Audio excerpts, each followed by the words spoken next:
Hi Year 5. We're doing some learning about how someone's environment can really shape the way that they live. One of the ways that you see that really clearly is in Coober Pedy, and that is in Australia.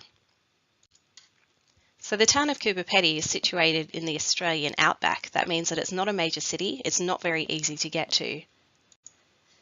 It's often compared to the surface of the planet Mars, and that's for a number of reasons. That's for the colour, it's for the fact that it is hot, and it is dry, and there's also not really much civilization there when you look at it. As much as 60% of the town is below the surface of the Earth. Why would you build more than half of a town underneath the ground? Earth. It's because temperatures there in Coober Pedy can reach 125 degrees Fahrenheit. And if anyone can work out what that is in Celsius, they get an extra point. So because it's that hot, it means that people simply cannot survive above the ground. So they've adapted. They live below it. When people first moved to Coober Pedy, it was to mine opal, beautiful stones that are in the rock there.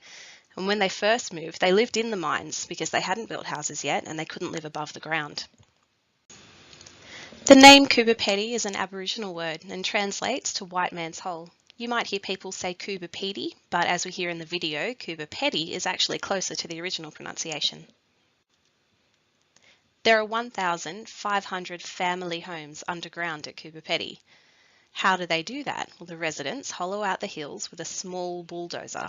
Now, I could not imagine taking a bulldozer through my house, although there are some afternoons that I wonder whether or not that is the case. We know that there are some necessary features of homes in Coober Pedy. So, one of them, there are air shafts that poke out the top for ventilation.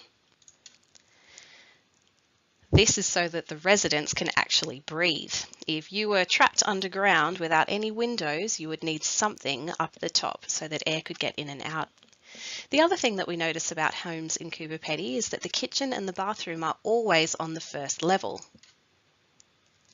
That's because you can't have water further inside the dugout, and also there isn't sewerage that happens through the walls in piping. It's clear from the way that people live in Coober Pedy that they've had to adapt to living there because of the environment. There are things like the heat, the fact that it is dry, the fact that it is isolated, that have all impacted upon the way that the people there live.